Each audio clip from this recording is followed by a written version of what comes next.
Oke, jumpa lagi dengan pelajaran matematik. Kita akan membahas tentang peluang.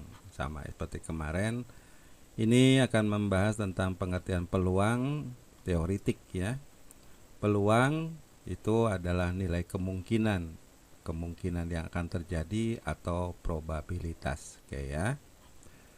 Peluang ialah suatu nilai yang menggambarkan seberapa besar kemungkinan akan terjadi suatu peristiwa atau kejadian. Peluang suatu kejadian, ini ada contoh. Sebuah mata uang logam ditos atau dilempar begitu ya. Tentukan peluang akan munculnya angka. Nah, munculnya angka kemarin udah dibahas tentang angka dan gambar kayak gitu ya di dalam mata uang logam tentunya. Jawabannya tentunya seperti ini. Kejadian yang mungkin satu, bisa muncul angka, bisa juga muncul gambar. Kita tidak pernah menduga bisa muncul angka ataupun gambar. Kejadian ini membuat peluang yang sama. Jadi angka dan gambar pasti peluangnya sama. Maka peluang akan muncul angka adalah satu dari dua kemungkinan. Jadi kemungkinannya kalau enggak angka ya gambar. Jadi peluang akan muncul angka secara teoritis itu adalah setengah. Gitu ya. Kalau munculnya gambar sama pasti setengah juga. Oke, ini ada contoh yang kedua. Pada pemilihan pengurus kelas ada 4 orang calon ketua, yaitu A, B, C, dan D. Ada juga sekretarisnya, 2 orang, E dan F. Ada berapa jenis pasangan yang mungkin menduduki pengurus kelas tersebut? Ya, jadi kan ada beberapa kemungkinan. Yang mungkin jadi pengurus kelas itu ada 8 jenis. Kalau bisa 8 jenis, kita bisa mengatakan pasangan A ini pasti dengan E. A dengan E, A juga bisa dengan F.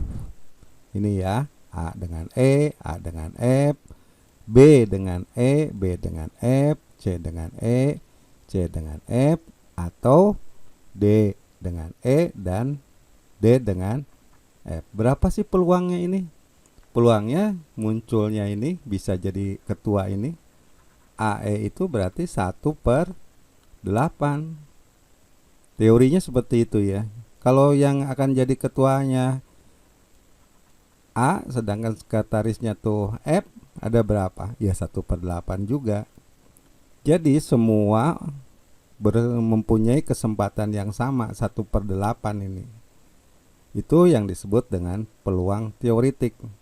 Jadi peluangnya itu bisa kita tentukan dari awal. Peluang dia menang sih DE itu adalah 1/8 dan seterusnya ini akan sama. Nah, di sini ada ruang sampel dan titik sampel. Apa sih ruang sampel dan titik sampel?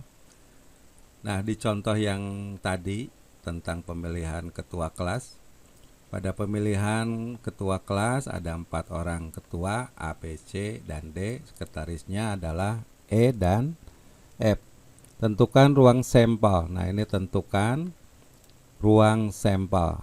Nah ya, pada pemilihan pengurus ketua tersebut dan titik sampelnya. Jadi ada 2 ya, ruang sampel dan titik sampel.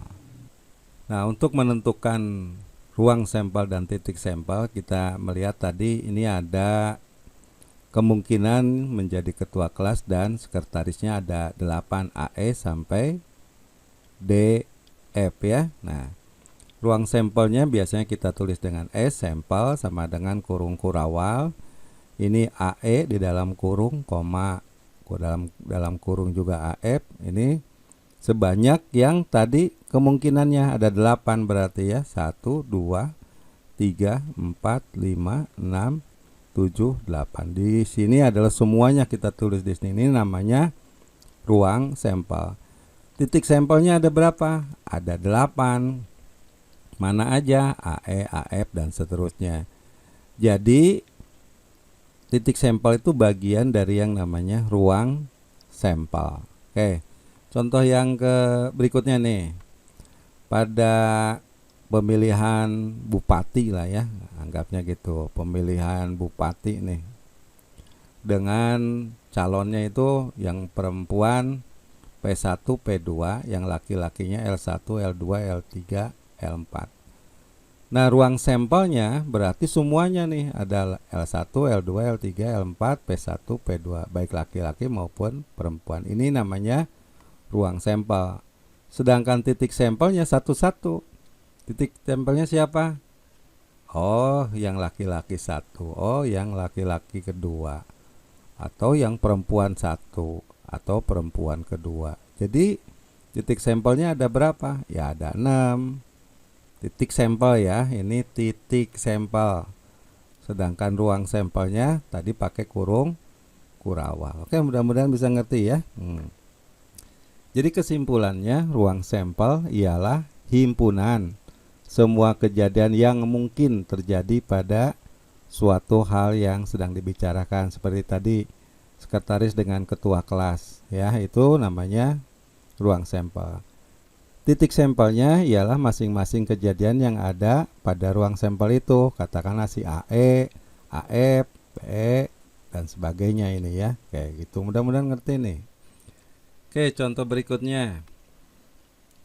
Pada pengetosan sebuah mata uang logam, tentukan ruang sampel dan titik sampelnya. Ada 2 tuh ya. Ruang sampel yang ditanyakan dan titik sampelnya ini. Jawabannya tentunya ruang sampelnya adalah angka dan gambar. Peluangnya kalau nggak angka ya gambar. Ini disebutnya ruang sampel. Banyak anggotanya, ada 2, angka dan gambar. Titik sampelnya apa Pak? Angka dan gambar. Jadi ini titik sampelnya angka dan gambar, sedangkan ruang sampelnya angka dan gambar di dalam kurung kurawal. Oke. Contoh berikutnya ya, sebuah dadu ditos 1 kali. Tentukan ruang sampel dan titik sampel. Ruang sampelnya 1, 2, 3, 4, 5, 6. Titik sampelnya ada berapa banyaknya itu? NS ya, ditulisnya NS ini. Ada 6. Titiknya, titik sampelnya satu-satu. 1, 2, 3, 4, 5, 6. Sedangkan ruang sampelnya kita pakai kasih kurung kurawal. Ini ada contoh 1 kali percobaan melempar 2 dadu sekaligus. Jadi ada 2 buah dadu ya. Ini ada 2 buah dadu. Ini dengan ini kita lempar atau kita tos sekali saja. Nah, yang akan muncul tentunya kita juga harus membuat yang namanya tabel. Tabel seperti ini. Ini dadu yang pertama. Katakanlah yang ini ya. Oke. Berarti yang ini adalah dadu yang ini, yang kedua. Nah, kita tulis 1, 2, 3, 4, 5, 6. Ini juga 1, 2, 3, 6. Yang muncul kemungkinannya ya, begitu kita lempar, kemungkinan itu adalah seperti ini, 1 dengan 1. Ini dadu yang kedua, mungkin ke 1, ini yang kedua. Mungkin juga 21, 31, 41 dan seterusnya. Kalau kita buat seperti ini, berarti kemungkinannya ada 36. Ini 6, ini 6, berarti 36. Ini yang disebut dengan ruang sampel. Jadi tentukan ruang sampel dengan terlebih dahulu mengisi tabel berikut. Berarti harus buat tabel dan isinya itu adalah banyak ruang sampel. Berapa? 36 ya. Oke. Oh, ini ada jawabannya nih, 36. Tulislah titik sampel pada angkanya. Pada angkanya berjumlah 9. Dicari nih di sini yang jumlah angkanya 9. Berarti di sini berapa nih? Mana? 6 supaya jadi 9 ini ya. Nah, ini 6 3. Kalau kita jumlahkan 9. 5 4 4 5 3 6. Berarti ada berapa titik sampelnya? Ada 4. Yang ini ya. Oke, nah, ya, ini pertanyaan berikutnya berarti kan tuliskan titik sampel pada angkanya yang berjumlah 9 ini ada 4. 4 itu apa aja? Ya ini tadi ya. 63, 54, 45, 36. Tunjukkan titik sampel yang angkanya sama. Yang angkanya sama berarti ini 11, 22, 33, 44, 55, dan 66. Ini yang sama nih. Nanti kalau pertanyaannya begini, peluang yang angkanya sama ada berapa? Berarti ini ada 6 peluangnya ya. 6 per 36. Jadi kalau kita sederhanakan 1 per 6. Sedangkan kalau angkanya berubah 9, berarti 4 per 36. Nah, dibagi 4 1, dibagi 4 9. Nah, gitu. Ini peluangnya, nanti kita bahas berikutnya ya. Oke, nah ini kita akan bahas tentang nilai peluang suatu kejadian. Nilai peluang yang tadi Bapak udah utarakan ya. Pada pemilihan pengurus kelas 9A, calon bendahara terdiri dari 2 orang laki-laki dan 3 orang perempuan. Jadi ada ya 2 orang laki-laki dan 3 orang perempuan. Yang akan dipilih pasti hanya 1 orang saja, nggak mungkin 2 ya bendaharanya ya, 1 cukup ya. Tentukan peluang bahwa yang akan terpilih menjadi bendahara kelas itu. Ya, tentukan ini peluangnya. Nah, jadi kalau menentukan peluang ini banyak calonnya ada berapa?